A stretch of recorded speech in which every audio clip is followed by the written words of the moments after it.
AIM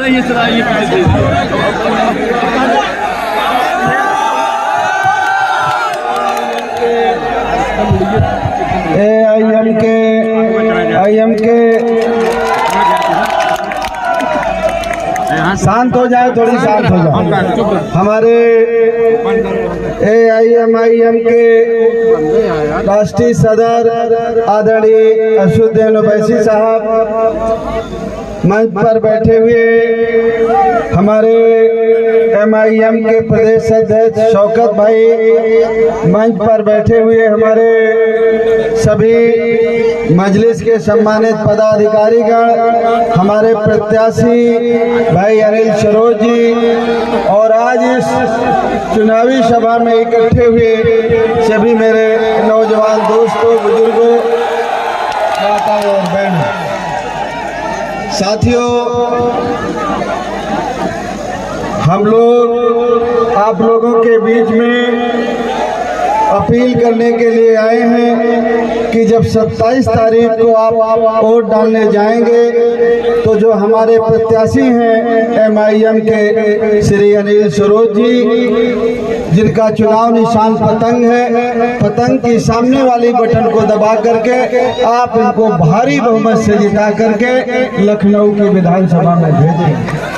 साथियों, हम लोगों ने, मैंने और ओवैसी साहब ने मिल करके एक भागीदारी परिवर्तन मोर्चा बनाया। उस भागीदारी परिवर्तन मोर्चा में हमारे साथ केवट राम धनी बिंद जी, रामकरण कश्यप जी, हमारे साथ में कमलेश चौहान साहब और एक रिटायर्ड पुलिस के अधिकारी हैं, DG रहे हैं, जिनकी अपनी जनता पार्टी है, पृथ्वीराज सिंह जी, और बहुत सारे सामाजिक संगठनों ने हमारे भागीदारी परिवर्तन मोर्चा को समर्थन किया है। इस विश्वास के साथ हम लोगों ने मोर्चे का गठन किया कि जो हमारे संविधान निर्माताओं की इच्छा थी कि समाज के हर व्यक्ति को उसको हक और हकूक मिल सके, हिस्सा मिल सके, ये समझ करके संविधान बनाने वालों ने संविधान में सबको अधिकार दिया, अपने अपने मजहब के हिसाब से पूजा अर्चना इबादत करने की इजाजत दी। लेकिन कुछ 7-8 सालों से हमारे देश में जो व्यवस्था है वो ऐसी है कि वो देश को तोड़ने की है। हम लोगों ने भागीदारी परिवर्तन मोर्चा इस उम्मीद के साथ बनाया कि अगर भागीदारी परिवर्तन मोर्चा के प्रत्याशी कामयाब होते हैं, सरकार बनती है, तो हमारा मानना है कि जिसकी जितनी संख्या भारी उसकी उतनी हिस्सेदारी।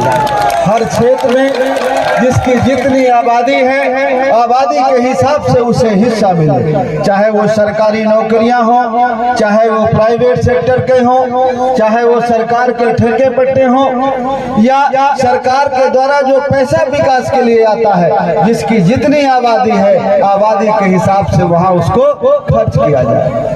हम चाहते हैं कि हमारे प्रदेश में एक समान शिक्षा पद्धति हो, चाहे वो प्राइवेट स्कूल हो, चाहे वो प्राथमिक विद्यालय हो, एक समान शिक्षा हो, एक पाठ्यक्रम हो, एक किताब हो, अनिवार्य शिक्षा हो और फ्री शिक्षा हो। हमारा ऐसा मानना है कि किसान को खाद बीज फ्री मिले, सिंचाई के लिए बिजली उसे फ्री मिले और उसके फसल की उसे सही कीमत मिले। जो बड़े पैमाने पर हमारे लोगों के ऊपर अन्याय अत्याचार हो रहा है, खास करके जब मैं प्रतापगढ़ या रानीगंज या मैं कहीं की बात करूं, वैसे तो प्रतापगढ़ में ऐसा लोगों का मानना रहता है कि भारतीय संविधान जो बाबा साहब अम्बेडकर ने बनाया, वो भारतीय संविधान प्रतापगढ़ में पूरी तरह लागू नहीं है। भारतीय संविधान को यहाँ तो कुछ झलके हैं, भारतीय संविधान के तहत तो लोग MLA बनते हैं, MP बनते हैं, शपथ उसकी लेते हैं, लेकिन जब जीत करके जाते हैं तो उस संविधान को खत्म करने की कोशिश में लग जाते हैं। इसलिए हमारी ये चाहत चाहत है कि भारतीय संविधान भी और जिलों की तरह प्रतापगढ़ में पूरी तरह लागू हो और यहाँ के दलित को, पिछड़े को, अकलियत को उसको हक हिस्सा मिले और इज्जत सम्मान से जीने का मौका मिले। यहाँ पर जो पुलिस हमारे लोगों पर अन्याय अत्याचार करती है, थाने का इंस्पेक्टर नहीं सुनता है, सर्किट का सीओ नहीं सुनता है, जिले का कप्तान नहीं सुनता है। उसका एक ही कारण है कि हम ऐसे लोगों को जिता करके भेजते हैं जो नहीं चाहते कि हमको और हमारे बच्चों को इंसाफ मिले। अगर हमें इंसाफ चाहिए तो हमें अपने नुमाइंदे को चुनाव जिता करके भेजना पड़ेगा, तो हमारी समस्याओं के लिए लड़ेगा, हमारी बातों को विधानसभा में रखेगा। अभी आप लोगों ने बड़े बड़े घोषणा पत्र और संकल्प पत्र देखा है, उनको भी अच्छी तरह से जब देखेंगे, समझेंगे तो आपको समझ में आएगा कि इन 5 सालों में भारतीय जनता पार्टी ने जो वादा किया था, सबका साथ सबका विकास, महंगाई कम करेंगे, बच्चों को रोजगार देंगे, किसान की आमदनी 2 गुना करेंगे, जितने उन्होंने वादे किए थे उनमें से एक भी वादा भारतीय जनता पार्टी की सरकार ने पूरा नहीं किया। जब हम समाजवादी पार्टी की तरफ देखते हैं, उसके 5 साल पहले का कार्यकाल देखते हैं और उसका चुनावी घोषणा पत्र देखते हैं, तो उसमें भी बहुत सारी चीजें अगर हम समझने की कोशिश करें तो बहुत सारी चीजें वो कहते हैं कि जितने सरकारी खाली पद पड़े हैं, 13 लाख सरकारी खाली पद पड़े हैं, वो कहते हैं कि जब सरकार बनेगी तो वो सबको नौकरियां देंगे, लेकिन जब उनकी सरकार बनेगी तो वो किसको देंगे? क्या उत्तर प्रदेश के मुसलमान को, पिछड़े को, दलित को देंगे या खाली कुछ लोगों को देंगे? जब समाजवादी पार्टी की सरकार हम लोगों ने पिछड़ों के नाम पर, धर्मनिरपेक्ष के नाम पर बनाया और जब सरकार बनी समाजवादी पार्टी की, तो सत्ता में जाने के बाद जब सिपाही की, पंचायत सेक्रेटरी की, लेखपाल की, परगना मजिस्ट्रेट की, दरोगा की जब भर्ती हुई तो मुसलमान और पिछड़े नजर नहीं आए, ना दलित नजर आए, उनको नजर कुछ एक जाति विशेष के लोग आए और मुसलमान और पिछड़े नजर नहीं आए। हम लोग चाहते हैं कि अगर सरकार बने तो ऐसी सरकार बने कि अगर अखिलेश यादव जी के बच्चे सिपाही दरोगा हों तो शौकत अली जी के बच्चे भी सिपाही दरोगा हों, बाबू सिंह कुशवाहा के लोग भी सिपाही दरोगा हों, पाल साहब के लोग भी सिपाही दरोगा हों, सबको उसको आबादी के हिसाब से हिस्सा मिले। क्या ये बात सही है कि गलत? सबको हिस्सा मिलना चाहिए कि नहीं मिलना चाहिए? हमारे बेटे और बेटी को भी डॉक्टर, इंजीनियर और सिपाही और दरोगा बनना चाहिए कि नहीं बनना चाहिए? क्या समाजवादी पार्टी हिस्सा देती है, भागीदारी देती है? क्या ये बात की चर्चा वो कभी करती है? वो तो खाली वोट मांगती है कि बीजेपी को हराना है तो दे दो। बीजेपी वाले हिंदुत्व के नाम पर पिछड़े और दलित का वोट ले लेते हैं और जब सत्ता में चले जाते हैं तो पिछड़े दलित से हिंदू नजर नहीं आते, फिर वो पाल हो जाता है, प्रजापति हो जाता है, दलित हो जाता है और उनका रिजर्वेशन खत्म कर दिया, हक अधिकार खत्म कर दिया। और समाजवादी पार्टी जब सत्ता में जाती है तो वो धर्मनिरपेक्ष और समाजवादी के नाम पर सत्ता में जाती है और जब सत्ता में पहुंच जाती है तो सिपाही, दरोगा, परगना मजिस्ट्रेट फिर उन्हीं का बच्चा बनेगा, फिर मुसलमान और दलित पिछड़ा नजर नहीं आता।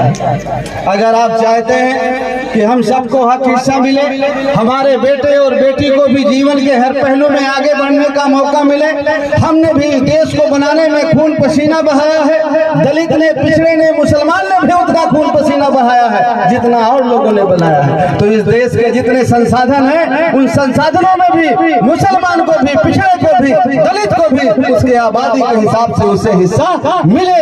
ये भागीदारी परिवर्तन मोर्चा का मानना है। ये होना चाहिए कि नहीं होना चाहिए?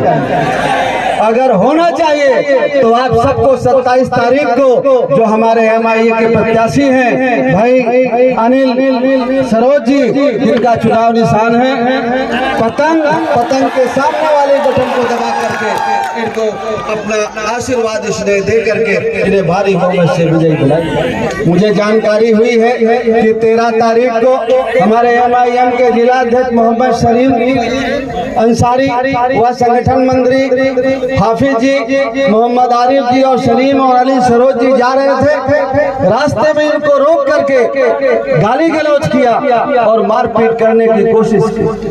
वो इसलिए कि उनको लगता है ये दलित का बेटा है। ये तो इनके लिए तो संविधान और कानून है नहीं, इनको मारेंगे पीटेंगे कुछ करेंगे, उनकी मनमर्जी। लेकिन मैं ये कहना चाहता हूँ कि अब MIM अकेले नहीं है, सलीम अंसारी अकेले नहीं है, बाबू सिंह कुशवाहा और जन अधिकार पार्टी भी उसके साथ है। भागीदारी परिवर्तन मोर्चा है, ईंट का जवाब पत्थर से दिया जाएगा।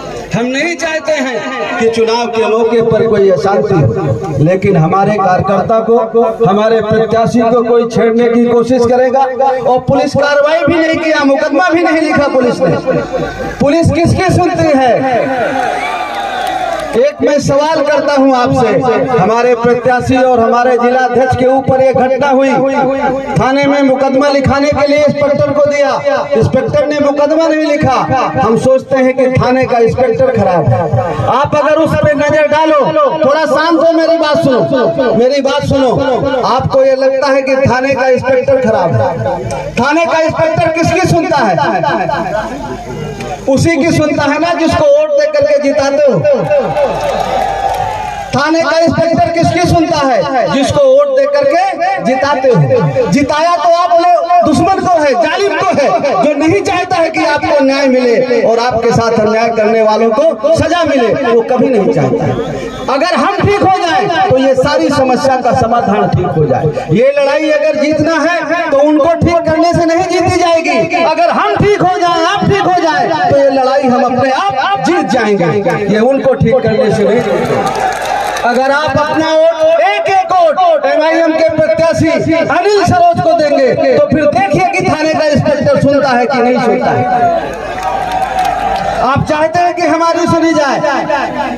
अगर चाहते हैं तो आपका एक वोट अनिल सरोज जी का जो चुनाव निशान पतंग है उसके सामने वाली बटन को दबा करके इनको जिताना है। मेरे साथी भागीदारी परिवर्तन मोर्चा के बहुत सारे साथी हैं, जन अधिकार पार्टी या वंचित समाज पार्टी के लोग, मैं उनसे भी अपील करता हूं कि आपका एक वोट MIM के प्रत्याशी अनिल सरोज को जाए। जो भी आप अपना वोट देंगे वो बाबू सिंह कुशवाहा को मिलेगा, ओवैसी साहब को मिलेगा। ये सोच के आपको सबको मेहनत करनी। इस अपील और आशा के साथ कि हमने जो अपील की, आप हमारी अपील को जरूर स्वीकार करेंगे और 27 तारीख के दिन अपना एक वोट अनिल सरोज जी के चुनाव निशान पतंग को दे करके जिता करके इनको